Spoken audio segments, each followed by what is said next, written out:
शुरुआत करते हैं 10 की दहाड़ की। फोकस में जो खबर है वो है पीएफआई और उसका कनेक्शन। देखिए, एनआईए और एजेंसियों ने 8 राज्यों में छापेमारी की है और राज्यों की पुलिस के साथ ये मिलकर के छापेमारी। उत्तर प्रदेश की बात करें तो लखनऊ, मेरठ, गाजियाबाद सहित कई जगहों पर छापेमारी की खबर मिल रही है।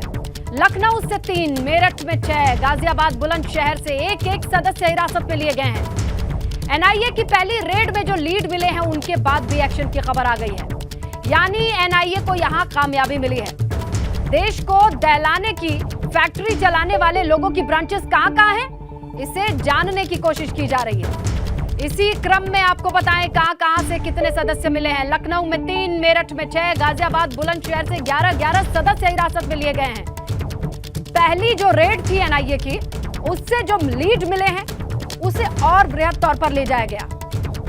गाजियाबाद से 11 सदस्यों की गिरफ्तारी बहुत बड़ा इशारा करती है किस तरीके से, कहां से अपने सोर्सेस को मजबूत करके देश में अशांति फैलाने के मंसूबे पालने वालों की फैक्ट्री काम कर रही है, सक्रिय है और इनके सक्रिय सदस्यों पर धरपकड़ की ये कोशिश एनआईए और तमाम एजेंसियां मिलकर के एनआईए का साथ दे रही हैं। राज्यों की पुलिस साथ दे रही है ताकि इनके तह तक पहुंचा जाए, इनकी जड़ों तक पहुंचा जाए। बहुत बड़ा मामला है ये, क्योंकि जब पूरे देश के शांति व्यवस्था का सवाल है, एनआईए ने जो छापेमारी की है उसकी बहुत सारी गुत्थी, बहुत सारी जड़ें उत्तर प्रदेश से जुड़ करके निकल करके सामने आई। ऐसे सदस्यों की गिरफ्तारी इस बात की तस्दीक करती है। सीधा रुख करते हैं दिल्ली से हमारे सहयोगी अविनाश तिवारी का। गाजियाबाद से हमारे सहयोगी शक्ति सिंह जुड़े हैं। दिल्ली का रुख करते हैं क्योंकि जिस तरीके से पहले छापेमारी के लीड मिलते हैं अविनाश, और उनकी निशानदेही पर आज पूरे देश में छापेमारी की खबर आ रही है। किस तरीके का इनपुट है, कैसे ये ऑपरेशन अंजाम दिया जा रहा है? देखिए, इसने लगता अगर बात करें तो गृह मंत्रालय पूरी तरीके से सख्त है पीएफआई के खिलाफ और यही कारण है कि लगातार एनआईए छापेमारी कर रही है, क्योंकि गृह मंत्रालय को यह इनपुट मिला है कि एनआईए तमाम सारी आतंकी गतिविधियों में लिप्त है और देश के अंदर कहीं ना कहीं माहौल खराब करना चाहती है। अगर अभी बात करें तो 22 सितंबर को ही देश के कई राज्यों में रेड की गई थी, तकरीबन 105 लोगों को हिरासत में लिया गया था। आज एक बार फिर से एनआईए को इनपुट मिला है और उसी इनपुट के आधार पर तमाम तरह राज्यों में छापेमारी की जा रही है। उत्तर प्रदेश की अगर बात करें तो लखनऊ में छापेमारी हो रही है, मेरठ में, गाजियाबाद में, बुलंदशहर में, ये तमाम तरह वो स्थान है जहां पे छापेमारी की जा रही है। इसके साथ साथ अगर बात करें तो गृह मंत्रालय लगातार इस पूरी कार्यवाही को मॉनिटरिंग कर रहा है। खुद जब पिछली बार छापेमारी हुई थी तो गृह मंत्री अमित शाह ने एनआईए के डीजी के साथ, गृह सचिव के साथ और तमाम तरह गृह मंत्रालय के अधिकारियों के साथ बैठक की थी और यह जानने की कोशिश की थी कि पीएफआई के पास आखिर फंडिंग कहां से आ रही है, किस तरीके से आ रही है और कहां पे इसका इस्तेमाल किया जा रहा है और कैसे देश विरोध काम करने को लेकर के पीएफआई आगे बढ़ रही है। इन तमाम सारी चीजों को लेकर के अब गृह मंत्रालय काफी सख्त है और जिस तरीके से पीएफआई के खिलाफ एविडेंस मिलते जा रहे हैं,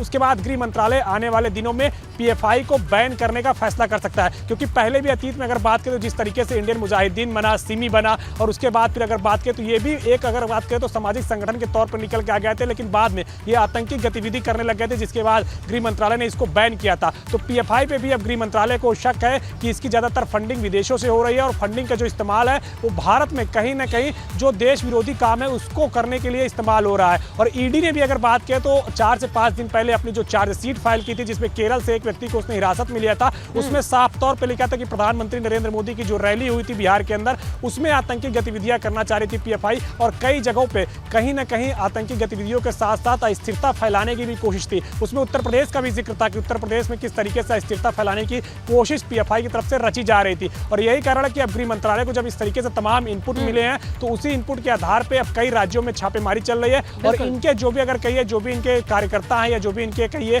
कि समाज के लिए तमाम तरह जो कहने के लिए काम करते हैं, उनको अब हिरासत में लिया जा रहा है। दिल्ली में भी अगर बात करें तो छापेमारी हुई है और अब तक 12 लोगों को हिरासत में लिया गया है, उनसे पूछताछ चल रही है। छापेमारी का जिक्र अगर किया जाए तो देश के साथ प्रदेश की भी हम बात कर लेते हैं। लखनऊ हो या मेरठ हो या गाजियाबाद, हर जगह से ऐसे इनपुट मिल रहे हैं जहां से बड़ी संख्या में सदस्यों को गिरफ्तार किया गया है।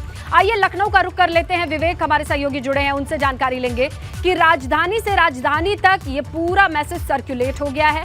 एक्शन कहां कहां दिखाई दे रहा है विवेक?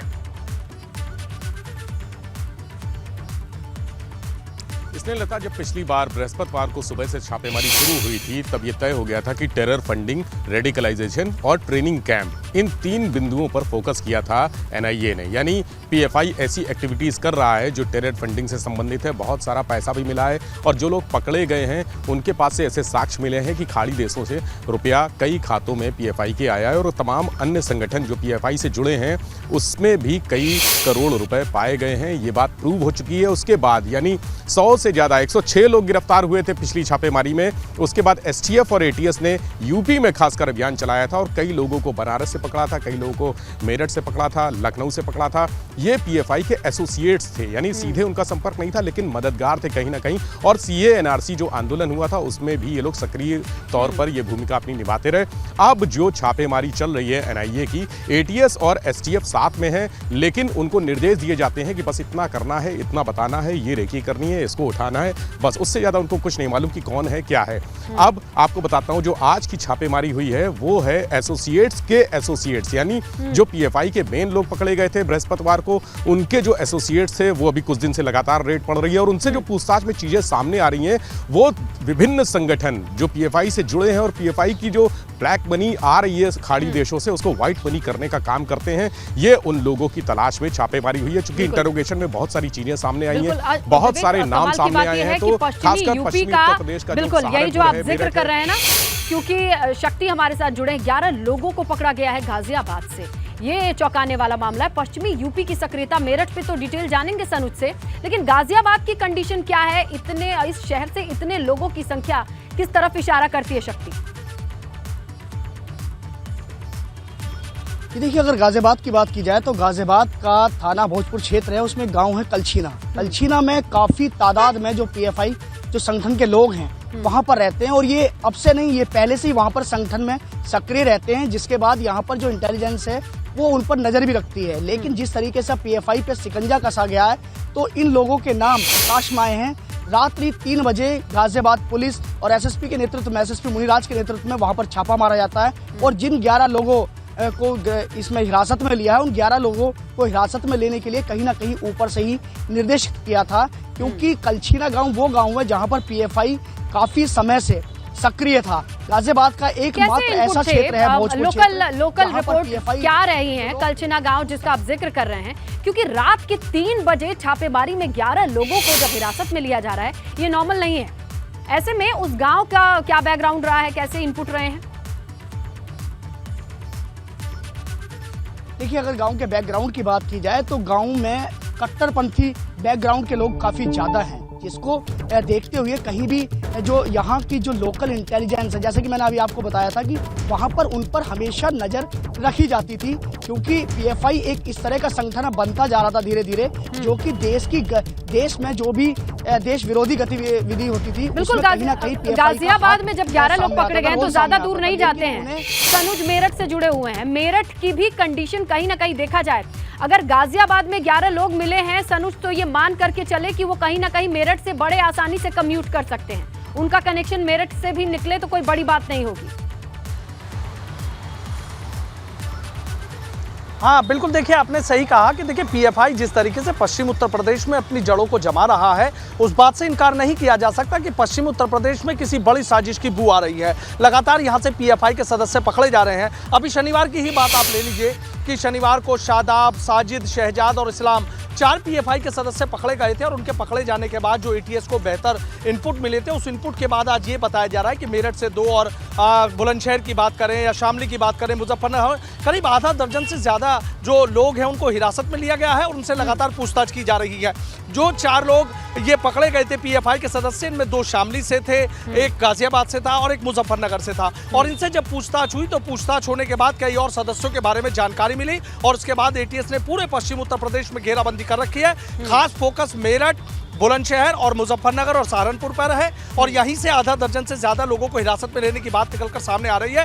और एक बात ये भी आ रही है कि जो 4 पीएफआई के सदस्य पकड़े गए और जब इनसे पूछताछ की गई तो ये पता लगा कि मेरठ में ही एक जागृति विहार इलाका पड़ता है और वहाँ पर एक्सटेंशन है। उस एक्सटेंशन के पास जो खाली फ्लैट पड़े हुए हैं वहाँ पर इन्होंने अपना कार्यालय बना रखा था। गुपचुप तरीके से आते थे, गुपचुप तरीके से वहाँ से चले जाते थे और वहाँ से एटीएस को और पुलिस को वहाँ से कुछ सामग्रियाँ भी मिली है, भड़काऊ भाषण के पोस्टर भी मिले हैं, कुछ और भी तमाम ऐसी चीज़ें वहाँ पर मिली हैं कि जिसका इस्तेमाल पश्चिमी उत्तर प्रदेश में आपसी सौहार्द को खराब करने के लिए, जातीय संघर्ष कराने के लिए कहीं ना कहीं किया जाना था। तो ये तस्वीर जो निकलकर सामने आ रही है सीधा ये इशारा कर रही है कि पश्चिमी उत्तर प्रदेश की जो आबो हवा इस समय शांत चल रही है, जो यहाँ का माहौल शांत चल रहा है। अच्छा देखिए, दिल्ली दूर नहीं है।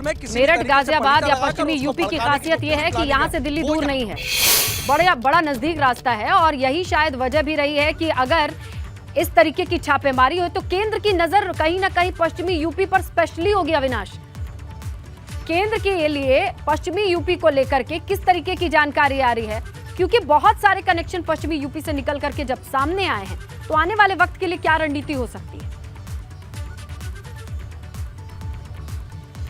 जी बिल्कुल, इसने अगर बात करें तो लगातार पश्चिमी उत्तर प्रदेश न सिर्फ पूरे उत्तर प्रदेश में केंद्र की नजर है, क्योंकि जिस तरीके से पीएफआई अतीत में उत्तर प्रदेश के अंदर चाहे वो सीए एनआरसी का मामला रहा हो उसमें अपनी सक्रिय भूमिका निभाई है, या फिर हाथरस के जिस तरीके से कांड हुआ था उसमें अपनी सक्रिय भूमिका निभाई थी। और हाथरस वाले कांड में अगर बात करें तो एक व्यक्ति को गिरफ्तार भी किया गया था पीएफआई के साथ गठजोड़ को लेकर के। तो यही पूरी कारण है कि गृह मंत्रालय लगातार अब पश्चिमी उत्तर प्रदेश पर खासतौर से नजर बना कर रखा, क्योंकि दिल्ली एनसीआर में जो भी गतिविधियां होती हैं उसके लिए अगर बात करें तो ज्यादातर लोग या तो हरियाणा के रुख करते हैं, हरियाणा में रहकर अपनी साजिशों को अंजाम देते हैं, या फिर पश्चिमी उत्तर प्रदेश में रहकर अपनी साजिशों जो है बुनते हैं। यही कारण है कि अब पश्चिमी यूपी पे खास तौर से नजर है गृह मंत्रालय की। जिस तरीके से बुलंदशहर है, मेरठ है, शामली है, इसके अलावा अगर बात करें मुजफ्फरनगर है, ये वो तमाम सारे जिले हैं जिनको संवेदनशील मान रहा है गृह मंत्रालय, और लगातार यहाँ पे भी इनपुट्स खंगाल रहा है कि आखिर कौन है वो लोग जो पीएफआई के मददगार है, पीएफआई के जो सहायता करते हैं और पीएफआई के लिए काम करते हैं। तो ऐसे लोगों को अब चिन्हित किया जा रहा है, लगातार उन पर गिरफ्तारियां की जा रही है और लगातार उन पर कार्रवाई की जा रही है। गृह मंत्रालय चूंकि अब एक के बाद एक पूरा स्टेप उठा रहा है कि किस तरीके से आगे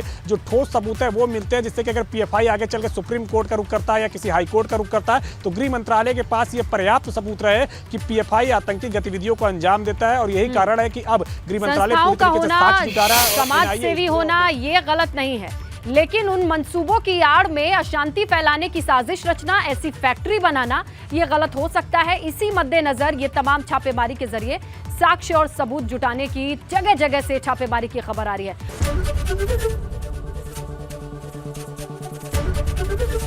एबीपी गंगा, खबर आपकी, जुबान आपकी।